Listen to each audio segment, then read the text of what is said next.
जय हिंद दोस्तों। ये वीडियो आपके लिए यूपी पीसीएस एग्ज़ाम के लिए यूपी पीसीएस जो 2024 का एग्ज़ाम होने वाला है 22 दिसंबर को, उसमें आपके लिए लाभकारी होगा। और यूपी के जो भी एग्ज़ाम्स हैं उन सभी में आपके लिए लाभकारी साबित होगा। फिलहाल तो अभी यूपी पीसीएस का ही पहले इस समय 22 दिसंबर को है, तो आप उसके लिए ज़रूर देख के जाइएगा इस वीडियो को। तो चलिए शुरू करते हैं। उत्तर प्रदेश मासिक करंट अफेयर्स अक्टूबर 2024। पहली न्यूज़ देखते हैं, मुख्यमंत्री युवा उद्यमी विकास अभियान। अगर हम बात करें मुख्यमंत्री युवा उद्यमी विकास अभियान के बारे में, तो 2 अक्टूबर को युवाओं को सशक्त बनाने और उद्यमिता सृजित करने के लिए उत्तर प्रदेश सरकार ने मुख्यमंत्री युवा उद्यमी विकास अभियान योजना की घोषणा की है। इसके तहत अगले 10 वर्षों में 10 लाख सूक्ष्म इकाइयाँ स्थापित की जाएंगी तथा राज्य में हर साल 1 लाख शिक्षित और प्रशिक्षित युवाओं को वित्तीय मदद दी जाएगी।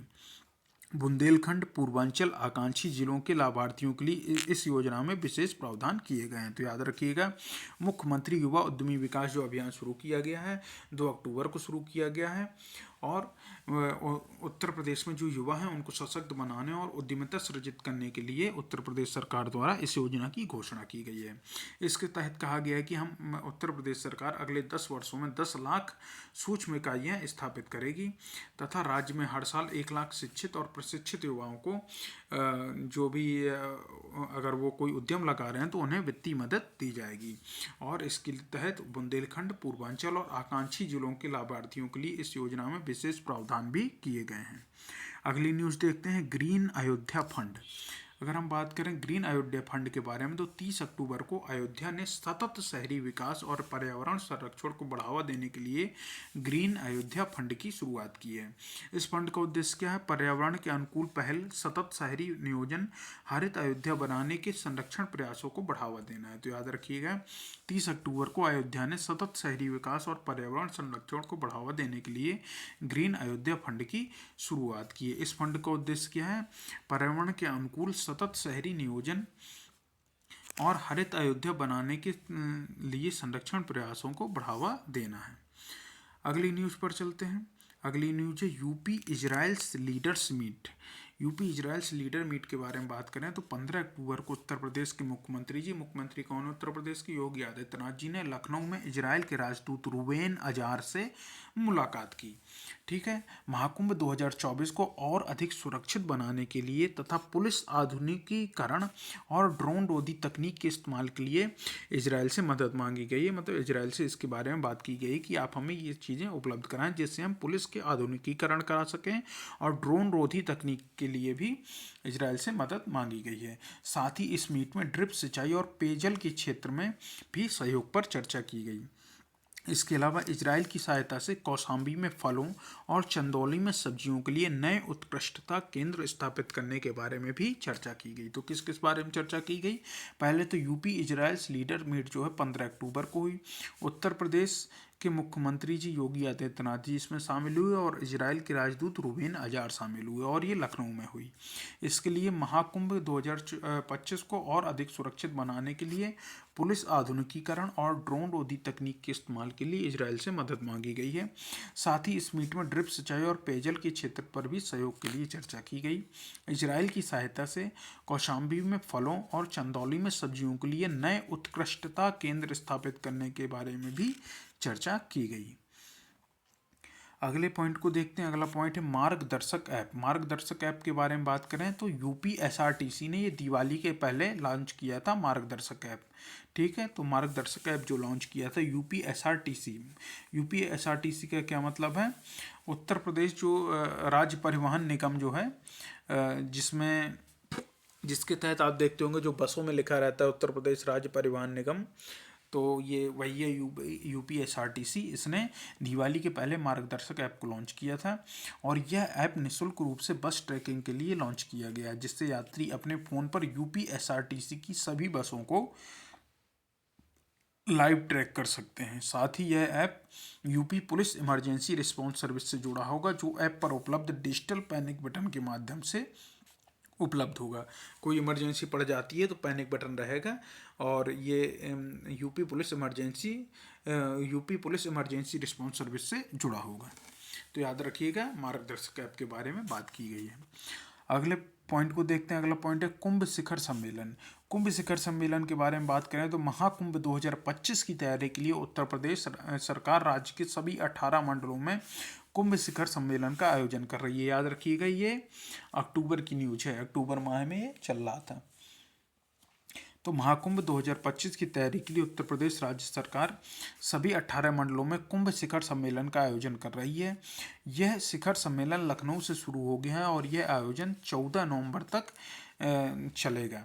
तो मतलब 14 नवंबर तक ये चला है, मतलब आज तो 16 है, सॉरी 14 दिसंबर तक चलेगा, आज तो 16 दिसंबर है, ये पूर्ण हो चुका है, जिसका समापन प्रयागराज में होगा। तो याद रखिएगा, हमें क्या याद रखना है कि कुंभ शिखर सम्मेलन का आयोजन किया गया किस लिए, महाकुंभ 2025 की तैयारी के लिए सभी 18 मंडलों में कुंभ शिखर सम्मेलन का आयोजन किया गया। ये सम्मेलन लखनऊ से शुरू हुआ और 14 दिसंबर तक आयोजित हुआ और इसका समापन प्रयागराज में हुआ। हमें ये पॉइंट कुछ याद रखने हैं। इस कार्यक्रम में राज्य भर से स्थानीय कलाकारों, स्कूलों, बच्चों सहित विभिन्न प्रकार के प्रतिभागियों ने भाग लिया, जिससे उन्हें अपनी प्रतिभा दिखाने और सांस्कृतिक समारोह में भाग लेने के लिए एक मंच मिला। तो याद रखिएगा कुंभ शिखर सम्मेलन के बारे में। आप लोग कमेंट सेक्शन में बताइए कि उत्तर प्रदेश में जो महाकुंभ आयोजित होने वाला है, कुंभ मान लीजिए, वैसे कुंभ अर्ध कुंभ होते हैं, तो जो कुंभ आयोजित होने वाला है ये कुंभ 2025 ये किस तिथि को आयोजित होने वाला है, मतलब ये कब से कब तक आयोजित किया जाएगा। अब हम अगले पॉइंट पर चलते हैं, उत्तर प्रदेश अंतर्राष्ट्रीय व्यापार शो। अगर हम बात करें उत्तर प्रदेश अंतर्राष्ट्रीय व्यापार शो के बारे में, तो उत्तर प्रदेश की वैश्विक निवेश केंद्र के रूप में बढ़ती स्थिति को बढ़ावा देने के लिए उत्तर प्रदेश यूपी अंतर्राष्ट्रीय व्यापार शो 2024 का आयोजन किया गया। यूपी इंटरनेशनल ट्रेड शो 2024 का उद्देश्य उत्तर प्रदेश को भारत में एक प्रमुख विकास इंजन के रूप में पेश करना और राज्य का लक्ष्य $1 ट्रिलियन की अर्थव्यवस्था हासिल करना है। इस अंतर्राष्ट्रीय व्यापार शो में भागीदार देश कौन था? वियतनाम है।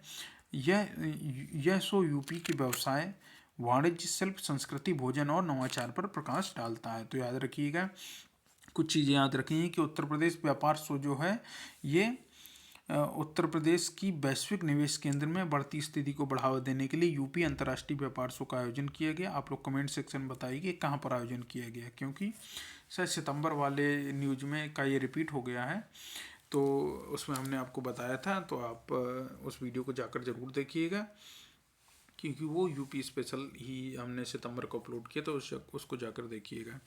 और ये जो यूपी इंटरनेशनल ट्रेड शो है, इसमें जो भागीदार देश है वो वियतनाम था और उत्तर प्रदेश को भारत में एक प्रमुख विकास इंजन के रूप में पेश करना और राज्य का जो $1 ट्रिलियन अर्थव्यवस्था की प्राप्ति का लक्ष्य है उसे हासिल करने के लिए इस जो इंटरनेशनल ट्रेड शो है इसको आयोजित किया गया। तथा इस अंतर्राष्ट्रीय व्यापार शो में यूपी के व्यवसाय, वाणिज्य, शिल्प, संस्कृति, भोजन और नवाचार को भी दर्शाया गया। अगले पॉइंट पर चलते हैं, प्रधानमंत्री नरेंद्र मोदी की वाराणसी यात्रा। ये अक्टूबर की न्यूज है, तो इसलिए ये अक्टूबर माह की करंट अफेयर चल रही है, इसलिए हम आपको बता रहे हैं। 20 अक्टूबर 2024 को प्रधानमंत्री मोदी ने उत्तर प्रदेश में कुल 6700 करोड़ रुपए की विकास परियोजनाओं को शिलान्यास और उद्घाटन किया। प्रधानमंत्री ने आरजे शंकर नेत्र अस्पताल एवं लाल बहादुर शास्त्री अंतर्राष्ट्रीय हवाई अड्डे पर 2870 करोड़ रुपए की लागत वाले रनवे के विस्तार और नए टर्मिनल की आधारशिला रखी। इसके अलावा प्रधानमंत्री ने खेलो इंडिया योजना और स्मार्ट सिटी मिशन के तहत 210 करोड़ रुपए से भी अधिक के निवेश से वाराणसी स्पोर्ट कॉम्प्लेक्स पुनर्विकास के चरण 2 और चरण 3 का भी उद्घाटन किया। इसके अलावा उन्होंने बाणासुर मंदिर, गुरुधाम मंदिर में पर्यटन पहल के साथ साथ स्थानीय पार्कों में सौंदर्यीकरण की परियोजनाओं का भी शुभारंभ किया। तो याद रखिएगा, प्रधानमंत्री मोदी ने वाराणसी जब यात्रा की इन्होंने, तो 20 अक्टूबर 2024 को इन्होंने 6700 करोड़ रुपए की विकास परियोजनाओं का शिलान्यास और उद्घाटन किया। अगर हम बात करें आरजे शंकर नेत्र अस्पताल और लाल बहादुर शास्त्री अंतर्राष्ट्रीय हवाई अड्डे पर 2870 करोड़ रुपए की लागत से रनवे विस्तार और नए टर्मिनल के निर्माण की आधारशिला रखी। इसके अलावा खेलो इंडिया योजना और स्मार्ट सिटी मिशन के तहत 210 करोड़ रुपए से वाराणसी स्पोर्ट कॉम्प्लेक्स पुनर्निर्माण के चरण 2 और चरण 3 का भी उद्घाटन किया। इसके अलावा बाणासुर मंदिर और गुरुधाम मंदिर में पर्यटन पहल के लिए पर्यटन पहल के साथ साथ स्थानीय पार्कों के सौंदर्यीकरण परियोजनाओं का भी शुभारंभ किया गया। अगली न्यूज देखते हैं। अयोध्या दीपोत्सव 2024।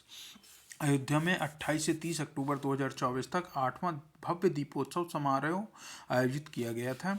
इस वर्ष अयोध्या को लगभग रिकॉर्ड 25 लाख दियों से रोशन किया गया था एवं 1100 वेदाचार्यों ने सरयू आरती भी की। इस दीपोत्सव के दौरान अयोध्या में उत्तर प्रदेश सहित 16 राज्यों के कलाकार भी शामिल हुए। साथ ही 6 देशों Thailand, Cambodia, Indonesia, Myanmar, Malaysia और नेपाल के कलाकारों ने रामलीला की प्रस्तुति भी दी। भगवान राम के जीवन के महत्वपूर्ण क्षणों को दर्शाती हुई कुल 18 झांकियां जो हैं प्रदर्शित की गईं, जिसमें सीताराम विवाह, वनवास और रावण पर विजय जैसी प्रमुख घटनाओं को भी इस दौरान दर्शाया गया। तो याद रखिएगा, जो अयोध्या का दीपोत्सव है, आप सभी जानते हैं दीपावली के अवसर पर दीपोत्सव का आयोजन किया जाता है। तो अयोध्या में और भगवान राम के जो मंदिर का उद्घाटन हुआ है, मंदिर का उद्घाटन किया गया 22 जनवरी 2024। उसके बाद ये पहला दीपोत्सव था। तो अयोध्या में 28 से 30 अक्टूबर 2024 तक 8वां भव्य दीपोत्सव समारोह आयोजित किया गया। 8वां ही होगा, 17 हाँ उम्मीद है 8वां ही भव्य दीपोत्सव समारोह आयोजित किया गया और इसमें रिकॉर्ड 25 लाख दीपों को प्रज्वलित किया गया और 1100 वेदाचार्यों ने सरयू की आरती की तथा इसमें 16 राज्यों के कलाकार शामिल हुए तथा 6 देशों Thailand, Cambodia, Indonesia, Myanmar, Malaysia और नेपाल के कलाकारों ने रामलीला में प्रस्तुति दी तथा भगवान राम के जीवन के महत्वपूर्ण क्षणों को दर्शाती हुई तो 18 झांकियां प्रदर्शित की गई, जिसमें सीताराम विवाह, वनवास और रावण पर विजय जैसी प्रमुख घटनाओं को भी दर्शाया गया। अगली न्यूज है उत्तर प्रदेश पॉवर्टी स्टेट बनाने का अभियान। 2 अक्टूबर को उत्तर प्रदेश के मुख्यमंत्री ने राज्य को एक वर्ष के भीतर देश का पहला जीरो पॉवर्टी स्टेट बनाने के लिए अभियान की घोषणा की। तो याद रखिएगा, उत्तर प्रदेश को जीरो पॉवर्टी स्टेट बनाने का जो अभियान है किसने घोषणा की, तो 2 अक्टूबर महात्मा गांधी की जयंती के अवसर पर, या कहा जाए अंतर्राष्ट्रीय अहिंसा दिवस के अवसर पर उत्तर प्रदेश के जो मुख्यमंत्री योगी आदित्यनाथ जी ने राज्य को 1 वर्ष के भीतर देश का पहला जीरो पॉवर्टी स्टेट बनाने के लिए अभियान की घोषणा की है। याद रखिएगा, देश का पहला जीरो पॉवर्टी स्टेट बनाने के लिए अभियान की घोषणा की गई है मुख्यमंत्री योगी आदित्यनाथ जी के द्वारा। इसके तहत प्रत्येक ग्राम पंचायत से अधिकतम 25 निर्धनतम परिवारों का चयन किया जाएगा। मतलब अगर कोई ग्राम पंचायत है उसमें जो 25 निर्धनतम परिवार हैं उनका चयन किया जाएगा। इसके पश्चात उन निर्धन परिवारों को सरकार की विभिन्न योजनाओं के तहत भोजन, आवास, शिक्षा, वस्त्र, रोजगार के साथ कौशल विकास इत्यादि से लाभान्वित किया जाएगा। मतलब उनको जो निःशुल्क आवास प्रदान किया जाएगा, जो भी योजना है उसके तहत भोजन, शिक्षा, वस्त्र उन्हें उपलब्ध कराया जाएगा तथा उन्हें रोजगार के अवसर प्रदान करने के लिए उनका कौशल विकास भी किया जाएगा। तो याद रखिएगा, ये मुख्यमंत्री योगी आदित्यनाथ द्वारा 2 अक्टूबर को शुरू की गई है। इस योजना के मतलब क्यों शुरू की गई है, उत्तर प्रदेश को देश का पहला जीरो पॉवर्टी स्टेट बनाने के लिए ये उत्तर प्रदेश के मुख्यमंत्री योगी आदित्यनाथ द्वारा योजना शुरू की गई है। अगला पॉइंट देखते हैं, महाकुंभ 2025 के लिए नए प्रतीक चिन्ह का अनावरण किया गया। जो उत्तर प्रदेश में आप सभी जानते हैं महाकुंभ लगना है कब से कब तक, 13 जनवरी से 26 फरवरी 2025 तक लगना है। इसके लिए उत्तर प्रदेश के मुख्यमंत्री योगी आदित्यनाथ जी ने प्रयागराज में, क्योंकि कुंभ कहाँ लग रहा है, प्रयागराज में लग रहा है, तो उत्तर प्रदेश के मुख्यमंत्री जी ने प्रयागराज में 13 से 26 फरवरी, एक बार फिर से शुरू करते हैं इस न्यूज को, महाकुंभ 2024 के लिए नए प्रतीक चिन्ह का अनावरण। तो उत्तर प्रदेश के जो मुख्यमंत्री योगी आदित्यनाथ जी, इन्होंने प्रयागराज में होने वाले 13 जनवरी से 26 फरवरी 2025 तक जो कुंभ होने वाला है, जिसे उन्होंने महाकुंभ नाम दिया है, इसके लिए नए बहुरंगी प्रतीक चिन्ह लोगों का अनावरण किया है। इस लोगों में एक मंदिर, एक दृष्टा, एक कलश, अक्षयवट वृक्ष और भगवान हनुमान की छवि अंकित है। यह आत्म जागरूकता और लोक कल्याण के सतत प्रवाह का भी प्रतीक है। और कुंभ 2025 के लिए आदर्श वाक्य क्या है, सर्व सिद्धिप्रद कुंभ। तो इसमें से क्या याद रखना है कि महाकुंभ 2025 के लिए नए प्रतीक चिन्ह का अनावरण किसने किया? उत्तर प्रदेश के मुख्यमंत्री योगी आदित्यनाथ जी ने। कुंभ का आयोजन कहाँ होगा? प्रयागराज में। कब से कब तक? 13 जनवरी से 26 फरवरी 2025 तक। और ये जो लोगो बनाया गया है इसमें एक मंदिर है, एक दृष्टा, एक कलश, अच्छे वट वृक्ष और भगवान हनुमान की छवि अंकित है। यह आत्म जागरूकता और लोक कल्याण के सतत प्रवाह का भी प्रतीक है। अगर बात करें कुंभ 2025 का आदर्श वाक्य, तो यह सर्व सिद्धिप्रद कुंभ है, इसे याद रखिएगा। तथा आप सभी जानते हैं कि उत्तर प्रदेश सरकार ने 1 दिसंबर 2024 से लेकर 31 मार्च 2025 तक महाकुंभ जिला अस्थायी रूप से बनाया है। उत्तर प्रदेश के 76वें जिले के रूप में अस्थायी रूप से 4 महीनों के लिए महाकुंभ जिले को महाकुंभ मेला जिला शायद नाम से घोषित किया गया है। आसपास के सोराव, फूलपुर, ये जो तहसीलें लगभग चार तहसीलों को इसमें शामिल किया गया है। वो आगे आने वाली न्यूज में आपको मिल जाएगा, जो भी आगे के मासिक करंट अफेयर रहेंगे उसमें आपको देखने को मिलेगा। अगली न्यूज है सखी निवास छात्रावास। अगर हम सखी निवास छात्रावास के बारे में बात करें तो अक्टूबर माह में उत्तर प्रदेश सरकार ने मिशन शक्ति 5.0 मतलब 5.0 के तहत वाराणसी, लखनऊ और नोएडा जैसे शहरों में 18 नए सखी निवास छात्रावास खोले जाने की बात की है। केंद्र सरकार और राज्य सरकार द्वारा वित्त पोषित यह कार्यक्रम कामकाजी महिलाओं के लिए कार्यस्थलों के पास सुरक्षित और किफ़ायती आवास प्रदान करता है।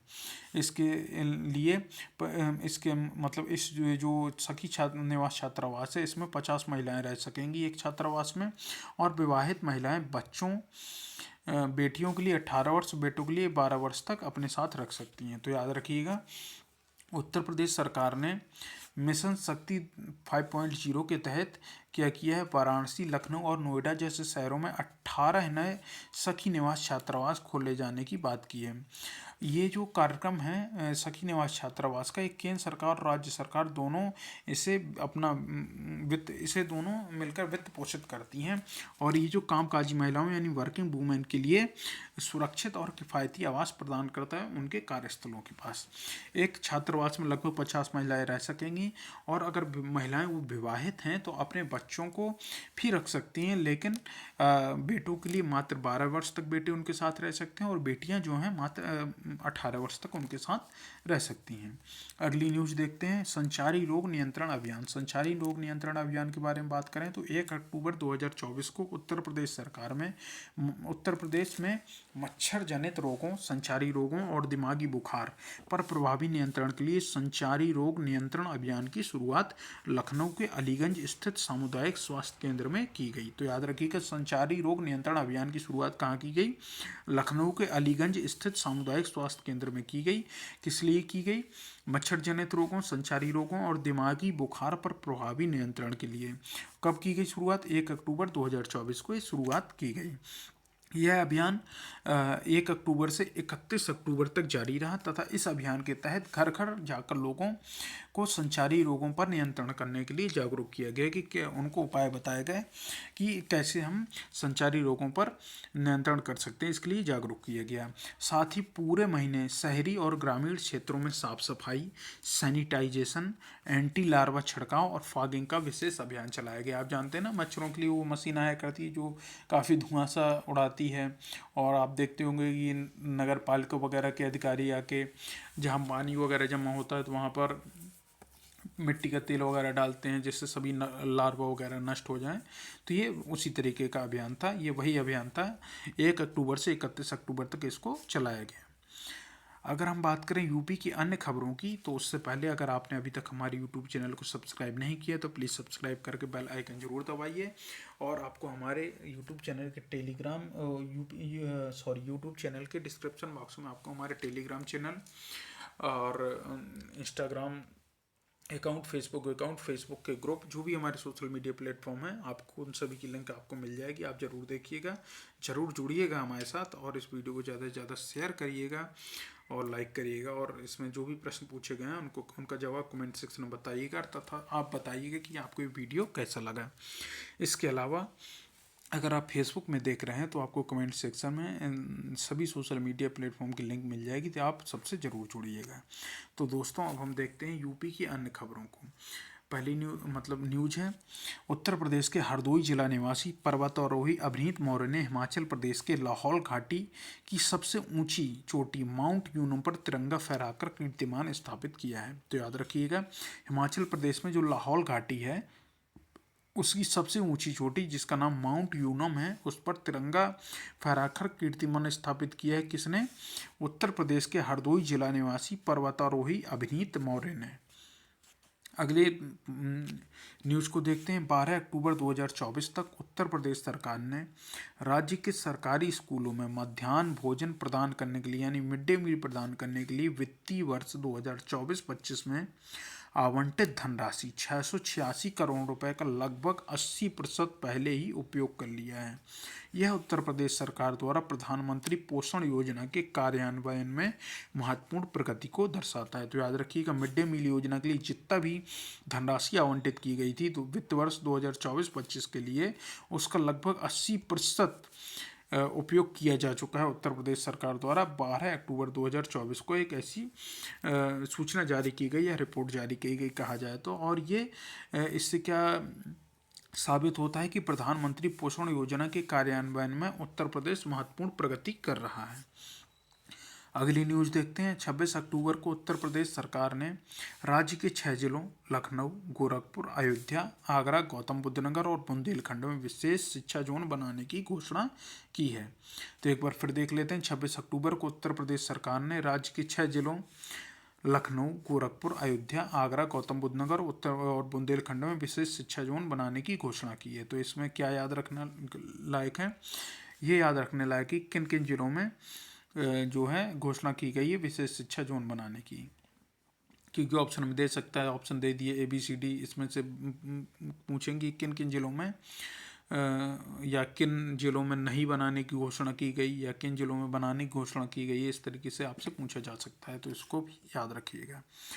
अगली न्यूज है। अक्टूबर 2024 में उत्तर प्रदेश सरकार ने 3 तलाक पीड़ितों के लिए upliftment programme for minority girls scheme UPMG शुरू की है, जिसमें सरकार इनको न केवल करियर काउंसलिंग उपलब्ध कराएगी बल्कि इन्हें समाज की मुख्यधारा से जोड़ने और आर्थिक रूप से स्वतंत्र बनाने के लिए रोजगार के अवसर भी उपलब्ध कराएगी।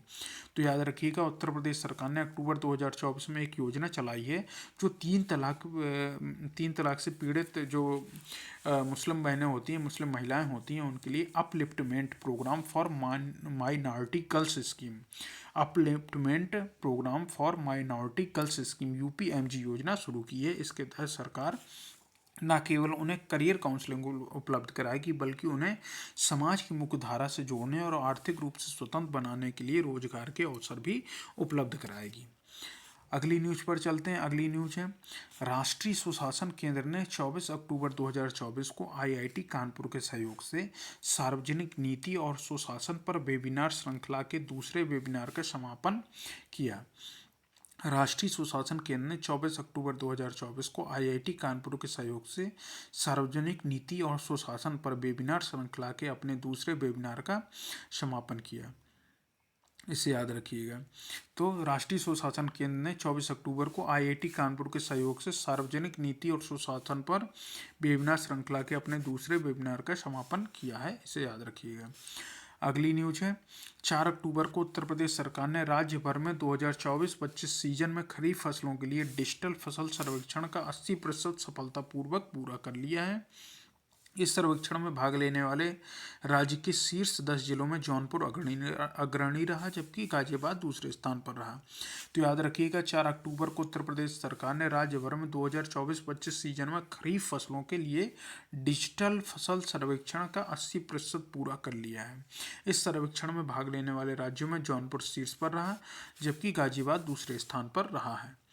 अगले सवारी पॉइंट को देख लेते हैं। अगला पॉइंट है, 14 अक्टूबर को उत्तर प्रदेश सरकार जल्द ही ग्रेटर नोएडा में 227.60 करोड़ रुपए की लागत से एकीकृत सुरक्षा और यातायात प्रबंधन प्रणाली स्थापित करने की तैयारी कर रही है। इसके तहत 357 स्थानों पर व्यापक निगरानी के लिए CCTV कैमरे लगाना भी शामिल है। इसे याद रखिएगा, ये एकीकृत सुरक्षा और यातायात प्रबंधन प्रणाली को बेहतर बनाने के लिए ग्रेटर नोएडा में 227.60 करोड़ रुपए की लागत से शुरू कर रही है। 14 अक्टूबर को ऐसी जानकारी प्रदान की गई। अगला पॉइंट हम देखते हैं। अगला पॉइंट है जल जीवन मिशन के आंकड़ों के अनुसार उत्तर प्रदेश में एक्यूट इंसेफ्लाइटिस सिंड्रोम और जापानी इंसेफ्लाइटिस के कारण होने वाली मौतें 2018 में जो 149 थी घटकर अक्टूबर 2024 तक शून्य हो गई हैं। ये जल जीवन मिशन के आंकड़ों के अनुसार बताया गया कि उत्तर प्रदेश में एक्यूट इंसेफ्लाइटिस सिंड्रोम और जापानी इंसेफ्लाइटिस के कारण होने वाली मौतें जो 2018 में 149 थी 2024 में घटकर शून्य हो गई हैं। अगली न्यूज़ पर चलते हैं। अगली न्यूज़ है उत्तर प्रदेश सरकार ने सुरक्षा और व्यवस्था को प्राथमिकता देते हुए बुद्ध इंटरनेशनल सर्किट पर इंडियन ग्रांड प्रिक्स के लिए प्रस्तावित स्ट्रीट रेस को रद्द करने में हस्तक्षेप किया है। मतलब उत्तर प्रदेश ने जो बुद्ध इंटरनेशनल सर्किट पर इंडियन ग्रांड प्रिक्स होना था उस स्ट्रीट रेस को रद्द करने के लिए उत्तर प्रदेश सरकार ने कह दिया है और ये सुरक्षा और व्यवस्था को प्राथमिकता देते हुए उत्तर प्रदेश सरकार द्वारा इसका निर्णय लिया गया है। अगर हम बात करें मन की बात में प्रधानमंत्री नरेंद्र मोदी ने बताया कि उत्तर प्रदेश के अमरोहा में गजरौला निवासी राम सिंह बौद्ध के पास विभिन्न प्रकार के 1257 रेडियो का संग्रह है। इसके लिए इनका नाम गिनीज वर्ल्ड रिकॉर्ड में शामिल हुआ है।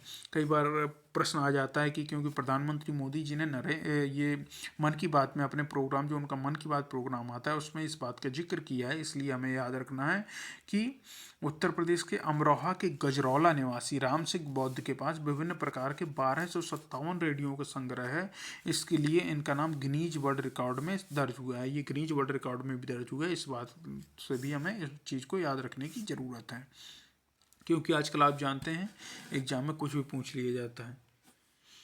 अभी आप बीपीएससी के एग्ज़ाम में भी देख सकते हैं, जो बीपीएससी का भी एग्ज़ाम हुआ 17वीं बीपीएससी, उसमें आप देख सकते हैं बीपीएससी का जो पेपर हुआ वो किस तरीके से आया है। तो आप थोड़ी सा आप कुछ भी कहा नहीं जा सकती क्या पूछ लिया जाए, इसलिए आप एक बार देख लें इस वीडियो को तो बेहतर रहेगा। अक्टूबर माह में उत्तर प्रदेश सरकार ने 2041 तक आवासीय, औद्योगिक और लॉजिस्टिक बुनियादी ढांचे को बढ़ावा देने के लिए न्यू नोएडा शहर के विकास को मंजूरी प्रदान की। तो अक्टूबर माह में उत्तर प्रदेश सरकार ने 2041 तक क्या कहा है कि आवासीय, औद्योगिक और लॉजिस्टिक बुनियादी ढांचे को बढ़ावा देने के लिए न्यू नोएडा शहर के विकास को मंजूरी दी। मतलब उत्तर प्रदेश सरकार ने अक्टूबर 2024 में कहा है कि हम न्यू नोएडा शहर बनाएंगे 2041 तक आवासीय, औद्योगिक और लॉजिस्टिक बुनियादी ढांचे को बढ़ावा देने के लिए। अगली न्यूज है ब्रिटेन के बजाय उत्तर प्रदेश को अपना केंद्र बनाने वाली अग्रणी हथियार कंपनी बेवले अपनी प्राचीन रिवाल्वर बेवले 455 का निर्माण राज्य में करेगी। इसके साथ ही उत्तर प्रदेश अमेरिका को हथियार निर्यात करने वाला देश का पहला राज्य होगा। ब्रिटेन के बजाय उत्तर प्रदेश को अपना केंद्र बनाने वाली अग्रणी हथियार कंपनी बेवले जो है एक हथियार कंपनी है, वो अपनी प्राचीन रिवाल्वर बेवले 455 का निर्माण उत्तर प्रदेश राज्य में ही करेगी। इसके साथ ही उत्तर प्रदेश राज्य में बनी हुई है जो रिवाल्वर होगी इसका अमेरिका को निर्यात किया जाएगा और अमेरिका को हथियार निर्यात करने वाला देश का पहला राज्य कौन होगा? उत्तर प्रदेश होगा। अगली न्यूज़ को देखते हैं। अगली न्यूज़ है 22 अक्टूबर को राष्ट्रपति द्रौपदी मुर्मू ने नई दिल्ली के विज्ञान भवन में 5वें राष्ट्रीय जल पुरस्कारों का वितरण किया। इसमें सर्वश्रेष्ठ राज्य की श्रेणी में पहला पुरस्कार ओडिशा को दिया गया, जबकि उत्तर प्रदेश को दूसरा और गुजरात तथा पुदुचेरी को संयुक्त रूप से तीसरा स्थान प्राप्त हुआ। तो याद रखिएगा 22 अक्टूबर को राष्ट्रपति द्रौपदी मुर्मू जी ने नई दिल्ली के विज्ञान भवन में 5वें राष्ट्रीय जल पुरस्कारों को वितरण किया। इसमें सर्वश्रेष्ठ राज्य की श्रेणी में पहला पुरस्कार ओडिशा को दिया गया, यह भी याद रखिएगा। दूसरा उत्तर प्रदेश को और तीसरा गुजरात और पुदुचेरी को संयुक्त रूप से दिया गया। अगली न्यूज़ देखते हैं और शायद ये नहीं, अभी इसके बाद एक न्यूज़ और है। अगली न्यूज़ देखते हैं। 20 अक्टूबर को क्षेत्रीय संपर्क योजना उड़ान के तहत प्रधानमंत्री नरेंद्र मोदी ने वाराणसी उत्तर प्रदेश से 3 स्थानों के लिए हवाई अड्डों का उद्घाटन किया, जिसमें उत्तर प्रदेश का सहारनपुर हवाई अड्डा भी शामिल रहा। तो याद रखिएगा 20 अक्टूबर को जो क्षेत्रीय संपर्क योजना है उड़ान, उसके अंतर्गत प्रधानमंत्री नरेंद्र मोदी ने वाराणसी उत्तर प्रदेश से 3 स्थानों के लिए हवाई अड्डों का उद्घाटन किया, जिसमें उत्तर प्रदेश का सहारनपुर भी शामिल रहा। इसके अलावा शायद रीवा मध्य प्रदेश का है और एक शायद हिमाचल प्रदेश का है, कहाँ का है ज़्यादा याद नहीं आ रहा, लेकिन एक रीवा मध्य प्रदेश का हवाई अड्डा है 3 में से, एक उत्तर प्रदेश का सहारनपुर और एक शायद मुझे लग रहा है हिमाचल प्रदेश का कोई है, या फिर कहीं और का हो तो याद नहीं आ रहा है। आप लोग इस न्यूज़ को ज़रूर देख लीजिएगा सर्च करके। अगली न्यूज़ और कमेंट सेक्शन में आप बताइए कि वो तीसरा हवाई अड्डा कौन सा है। अगली न्यूज़ है और आज की ये इस वीडियो की ये लास्ट न्यूज़ है, तो देख लेते हैं। भारतीय सेना ने झांसी के बबीना आर्मी फायरिंग रेंज में 17 से 22 अक्टूबर 2024 तक आधुनिक तकनीकी से लैस शस्त्रों द्वारा युद्धाभ्यास स्वावलंबन शक्ति का आयोजन किया। मतलब स्वावलंबन शक्ति जो युद्धाभ्यास है, इसका आयोजन कहाँ किया गया? इसका आयोजन किया गया भारतीय सेना द्वारा झांसी के बबीना आर्मी फायरिंग रेंज में। कब से कब तक किया गया? 17 से 22 अक्टूबर तक इस स्वावलंबन शक्ति युद्धाभ्यास का आयोजन किया गया। तो दोस्तों, अगर आपने अभी तक हमारे यूट्यूब चैनल को सब्सक्राइब नहीं किया तो प्लीज़ सब्सक्राइब करिए, और आप हमारे सोशल मीडिया प्लेटफॉर्म से जुड़ सकते हैं। यूट्यूब चैनल में आपको डिस्क्रिप्शन बॉक्स में और फेसबुक में आपको जो है कमेंट सेक्शन में इसकी लिंक मिल जाएगी। तो दोस्तों, अब हम अपने नेक्स्ट वीडियो में मिलते हैं आपसे, तब तक के लिए जय हिंद, जय भारत।